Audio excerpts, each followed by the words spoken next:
You are now listening to The Unwavering, the movement dedicated to educating and empowering the brave men and women who have or are still serving our great nation.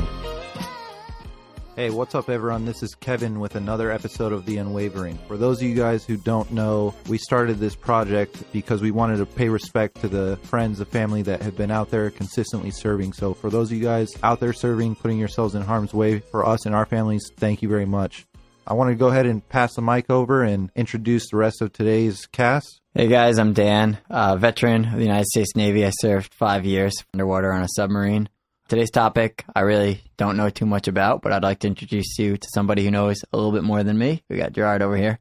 Hi guys, I'm Gerard Garcia. I put in 8 years into the United States Air Force. Had a really good time as an aircraft maintainer. And yeah, I have a little bit of experience with the VA process, both medical care and then the process that you have to take to sign up for or claim certain benefits, to include a VA rating, disability rating. Gerard, thank you for calling in because I know you're 3 hours ahead of us and staying up late to do this segment with us. So thank you very much. So as you guys heard, today's topic, we really wanted to dive into getting started with the VA. We're not really going to touch too much on the details because it is such a broad topic, but we really just want to go over how to get started, how to be recognized by the VA as a veteran and begin to claim some of those benefits, whether it's disability, whether it's just general health care. Coming out of the military, a lot of the times there's going to be some latency, some gap in between when you get out and when you get hired at a new job. So I highly recommend you guys get started as soon as possible. That way, if you do get out and say an emergency happens, you have to go to the ER or something like that, you still have some sort of coverage because we'll get into it a little bit later. But recently I had to go to the ER and thankfully I had insurance at the time. But even then, looking at the bills from just going to the ER for 2 hours, the bill came out to almost $10,000. So definitely something you don't want to pay for on your own. The VA is there to take care of you. You've done your time and you've served your country, so take advantage of some of these benefits. So who do you talk to when you're getting out? That's one of the hardest things. When I got out, a lot of my friends had already separated, so they kind of walked me through the steps, and I just want to pass some of that information to you. So when you get started, the first thing you want to do is go ahead and if you have access to your e-benefits, which you should have made when you got out of the military, make sure that you maintain that password. Don't lose it. Go ahead and file on e-benefits as a veteran, fill out all their forms, and then once you do that, make sure you carry your DD-214. You're going to go to either your local VA organization,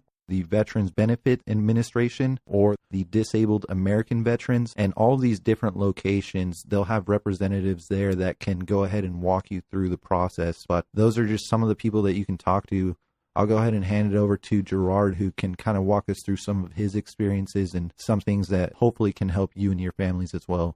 Yeah, so my whole process was somewhat known only because I had my dad he was a Vietnam veteran, and he was very much a part of the VA. He used to seek a lot of his medical care through the VA because he was 100% disabled, so all of his care was taken care of, to include dental, which I'll just mention now. Dental isn't covered until you're 100%, which I found kind of weird, but there's certain percentages that are covered, or certain medical benefits that are covered as you reach different levels of your disability rating if you do qualify for a disability rating. So that's why I mentioned that first place about the whole disability thing. But as far as registering for the VA alone, I had my e-benefit login information and all of that. But once I got out, I don't think I even logged into there before I went to the VA. I actually just went straight to my local VA, went into the registration office, and they did this intake questionnaire. They really do go pretty in depth with you about what your medical history is, what could potentially be care that you're going to be getting in the future. And they made it fairly easy to register, like the actual registration itself. It's fairly easy. You just go in, like you said, carry your DD-214. I had a bazillion copies of that thing and I used a bunch of it. And it goes past just the medical stuff with the VA. A lot of the times you're going to need that to get some of the benefits that you might get through like your state,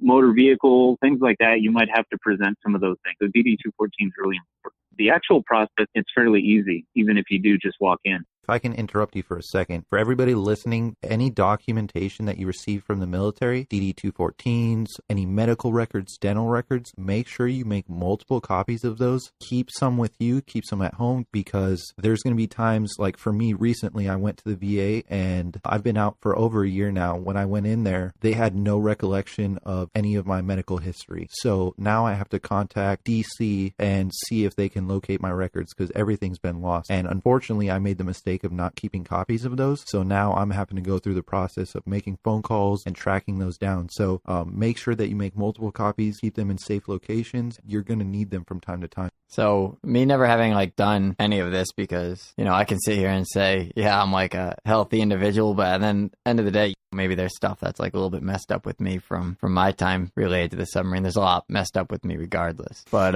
so I don't know the process at all. So like you saying like, oh, go to the VA and do the registration. Like, is there a place to look up where the VA is? Do you go online? Yeah, or just Google it. You can literally Google closest VA near me or VA representatives. When I went to the VA, they have what's called a VSO. I believe it stands for a Veterans Service Officer, and it's veteran members that are active there in the hospital. They don't work for the hospital. They're just there spending their free time trying to help people, and they'll answer just about any question you have, whether it's benefits or education regarding the GI Bill. Yeah. So if you go to the VA, locate the VSO office, or even the reception desk can pretty much point you in the right direction. So as far as I know, what I've been told is you basically go in there, you talk to the VSO, and then they kind of do an evaluation on you, and they say, this is wrong, or is that this is wrong information? No. The VSO does not determine. So what happens is you go to the VA, or you could do this on e-benefits and file your own claim, which is what Dan's talking about here. You go to these representatives and you say, hey, I need help filing my claim. And they'll say, okay, you know, what's wrong with you? And you say, okay, I had an injury to my back, hearing loss, whatever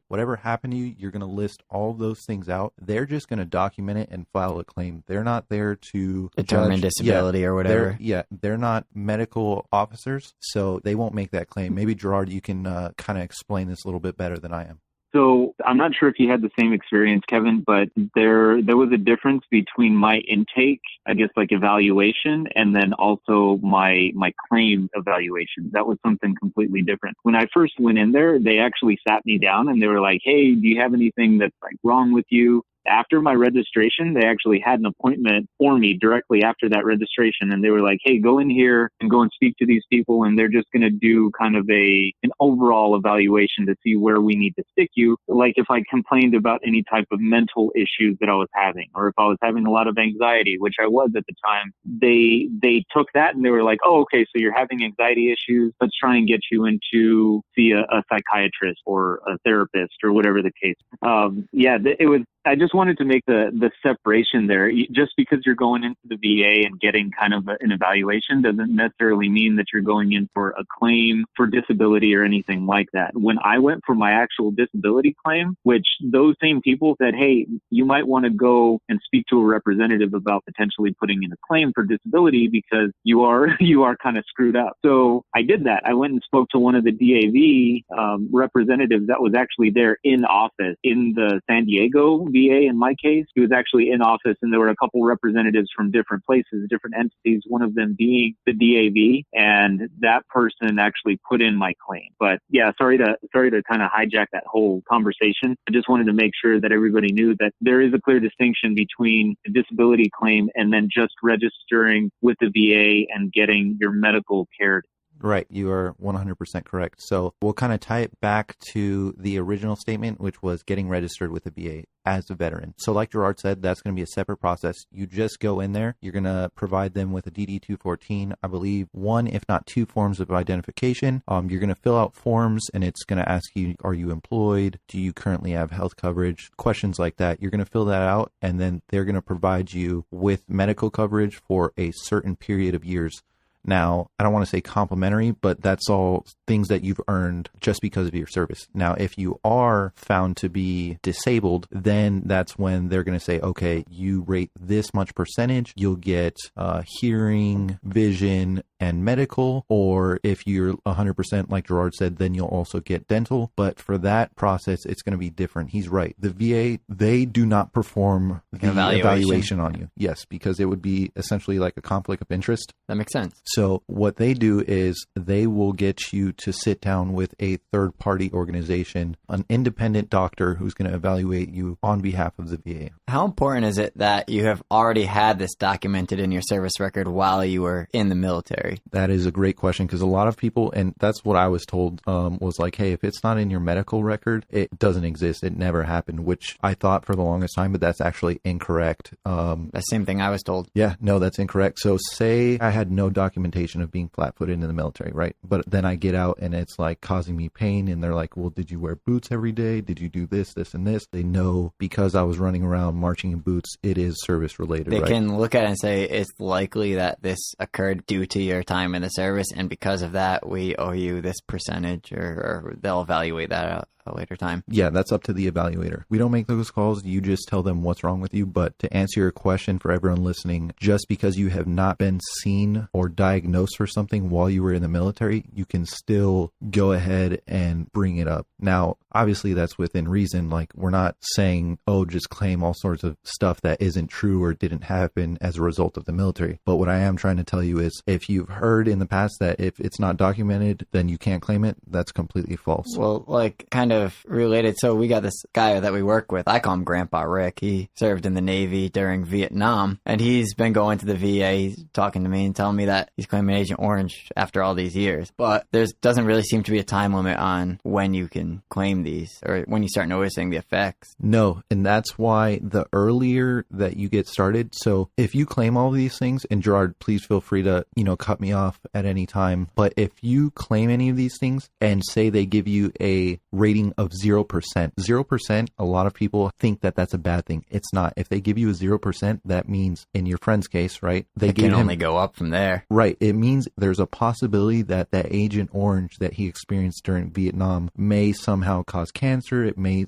somehow cause some illness or detrimental health effect to him years down the road. And then they would be liable. Yes, that's a great example. Sometimes things that did occur to you in the military, whether you were exposed to like hazardous materials, things like that, you're not going to feel the effects until, 20, 30, 40 years down the road. So the earlier that you mention these things and the earlier that you get it documented, the better it's going to be for you, because like I said, you don't want to end up having no coverage and no support, and then next thing you know, your bill is $10,000. Yeah. It's not going to stop the hospitals from collecting that money from you. Like, they'll find a way to get paid or, take you to court, and something I mean, like that. There's stuff that happens in the military all the time where it's like, I'm not seeing these effects now, but down the road, so on a submarine, we have this stuff called monoethanol amine. It is used in the carbon monoxide scrubbers. I want to say carbon monoxide, maybe carbon dioxide. I get those mixed up. I had too much of this in my air. Anyway, so they had a spill of it, and immediately, we're underwater, all the air is circulating around, and we're breathing this stuff in, and this stuff burned. Like, your skin, I was multiple compartments away, like half a football field away, and this stuff is burning my skin, and it's burning my eyes, and I can feel it breathing in, and we're all going, man, we need to go up and surface. But we're on a submarine, we're in kind of doing secret squirrel stuff, and we don't want to show our position, so we just kind of had to deal with it for a while. And I was sitting there breathing in this potentially hazardous chemical, and as soon as I pulled into port, I looked it up, and it says, has been linked to birth defects and rabbits and stuff. And it's like, well, there's no like tests on humans or something, so this is probably something I should go to the VA and say, hey, I inhaled a bunch of this monoethanol amine. You guys think I'm gonna get diabetes or something? You should definitely do that, because it's the same thing when I worked on CH-53s. Our IBIS system, in-flight blade inspection system, it radiated a substance called strontium-90, which does emit some form of radiation. Now, how much, I can't say. Just the word strontium is scary. But that's something that maybe 40, 50 years from now, maybe it's going to cause something in me. That's why you need to mention those things now, and just telling them there's an issue. The earlier you start, the better off you're going to be. So go ahead, reach out to these people, ask the questions. If you guys don't know, please feel free to reach out to us. I'm not saying I'm a medical expert or anything like that, but if you guys have questions or need to know the process of who to talk to, how to get connected, I will go ahead and do what I can to try and help you. Gerard, you wanted to add something as well? Yeah, when you guys were talking talking about the whole rating thing and the 0%. I think that's really important because a lot of people don't understand that whole situation. And like you said, it's important to get in there when you're first getting out. That's what I did. When I first got out, I went and got evaluated as soon as I could. I knew that I had issues with my feet, and I knew that I had issues with my knee because I had hurt my knee while I was in, my shoulder, my ears, all of those different things. So I wanted to get it on record, and majority of them went to 0%. But those 0% rated disabilities are service connected. So there's a difference between 0% disability. They can actually rate you without a service connected title to it. And then they can also rate you as that 0% service connected disability, where they're acknowledging that there may be something wrong. It's not necessarily disabling you, but still service connected. They are taking blame for anything going wrong at that point. And in the case of my father, when he was, I think he was only about 30% disabled through majority of his life, according to the VA. And then when he was well into his, I think he was in his late 50s or early 60s, is when they bumped him to 100% because they realized how terrible the effects were of things like Agent Orange and PTSD and all of that. The VA finally kind of acknowledged stuff that those guys in that Vietnam era had gone through. And now here he is in his 60s, and he had claims in periodically throughout his life, and they kept denying them. And now here he is, when he was still around in his 60s, he ended up getting 100%. And that's a huge jump. When you're going from 30% to 100%, it's world changing. Right. And I know you're really humble and you don't ever bring this up, but number one, your father was fighting during like one of the most chaotic times in our country's history. People came back extremely messed up. And for people who are listening who don't know too much about you or your family or where you come from, your father did have Purple Hearts. He definitely went through some pretty wild stuff. So for them to say, you know, he only rated 30, 40, 50%, clearly that number just didn't match everything that he suffered and went through. So that's why we're saying you guys need to go out there, make these claims, at least talk to someone, right? At least get it on a piece of paper. If they evaluate you and they say, you know what, it's not that serious of an issue, no biggie, but at least it's documented, and later down the road, like in his father's case, they recognize, you know what, we made a mistake, there was an error, and we were wrong, and you definitely deserve 100%. So make sure you guys are staying on top of those things. If you can, get started literally the day you get out. As soon as you get your DD-214 in hand, there's nothing stopping you from going to the VA or going to one of these representatives and just asking questions. Maybe you don't have anything to claim, maybe you just have questions, but just talk to them. Recently, I was talking to a friend of mine at work, and we mentioned filing claims and registering for free medical and all these things, and he's been out of the military for several years. He's still in the reserves, but he's been out for several years, has retired from other companies, and I don't want to get this wrong, but I'm going to say around his 60s. He's around his 60s, and when we were talking about it, he was like, oh, I've never filed for medical, I've never filed with the VA. And I'm like, dude, you've been out for like 40 years and you've never gone to talk to them? He's like, no. So us talking to him, he finally went, sat down with them, and he was like, wow, there's actually some pretty serious stuff wrong with me that I've been dealing with for, 40 years since I've been out. But it took me sitting down with them and kind of discussing those things to realize, hey, maybe it was service related and getting evaluated and all that stuff. So don't delay. Take care of yourselves, take care of your bodies, take care of your families. And even if you are one of those people who's like, I'm not a POW, I didn't earn a Purple Heart, this is there for everyone. It's not just, hey, you're a war fighter that jumped on a grenade for your buddies and you're the only person who can go to the VA. This is for anyone and everyone who served in the military, because regardless of what you did, the military will take a toll on you and your body. Even if it's just the Coast Guard. I love the Coast Guard. Plus, did you see that guy jump on the submarine? Semi-submersible. Dude, he jumped on the submarine. Semi-submersible. I don't care. Semi whatever. Dude is a badass. Every boat can be a submarine if it just goes underwater. I mean, he wasn't doing anything special. For all the coasties out there, I'm with you. Don't let this submariner over here be a hater, all right? I love my coasties. Full submersible. Dude, the dude jumped off, banged on the hatch, all right? Like, what were they going to do? Go underwater? He has snorkel up. Like, are they going to go drown himself? Dude, they could have opened the hatch and shot him in the face. The dude did not care. If you don't think that's a badass, you're completely wrong. All right, he was a little insane. I mean, as most people who would join the Coast Guard is, because, why would you join the Coast Guard? But anyways, so... Dan loves the Coast Guard, all right? Big fan.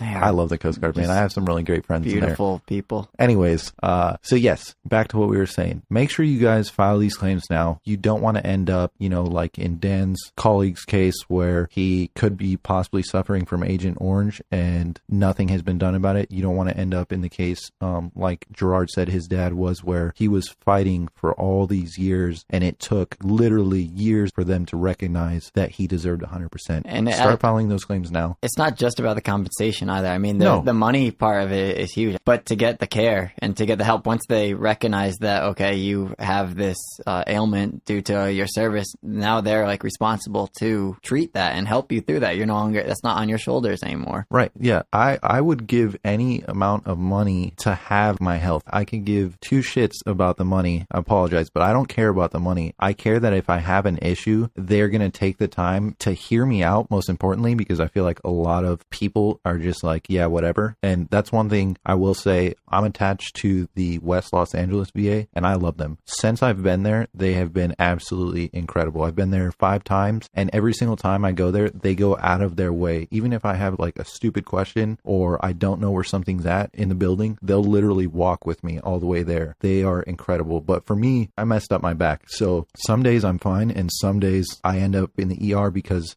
my back injury caused the muscles along my spine to contract. So I couldn't breathe. So I ended up in the ER. But long story short, it's not the money that they give me for that injury. It's them affording me the opportunity to see a chiropractor, to see people who can x-ray my back and give me, help you deal with the pain. Yeah, exactly. Give me my normal life back. That's literally all I want. I want to be able to get up, do the things that I used to do, play sports with my friends, go out, go run without having to grab my cane and, walk in pain or end up in the ER. Nice rhyme. Thanks. I appreciate it. You sure you want to do a military podcast? I think you could be a rapper.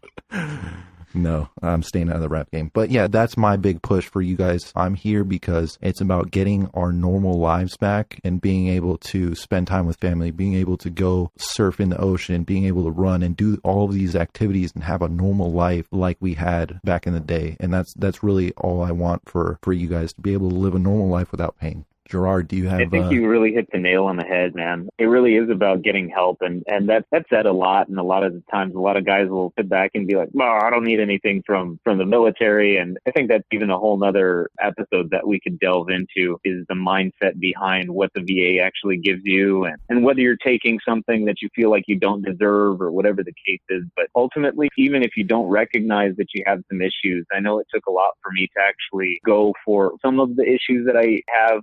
Like I said before, I struggle with anxiety issues, and a lot of that was coming out in some really weird ways. And it took my wife telling me how bad it was for me to actually go and get some help. Sometimes it can be uncomfortable for people, especially men, right? Military men that got out. It can be uncomfortable sometimes. So it's important to go and get some help. I mean, I got help and I feel a lot better about my situation. So. Well, you just moved to Indiana. I don't think that's good for your situation. Okay. No, yeah. It's good for my pocketbook.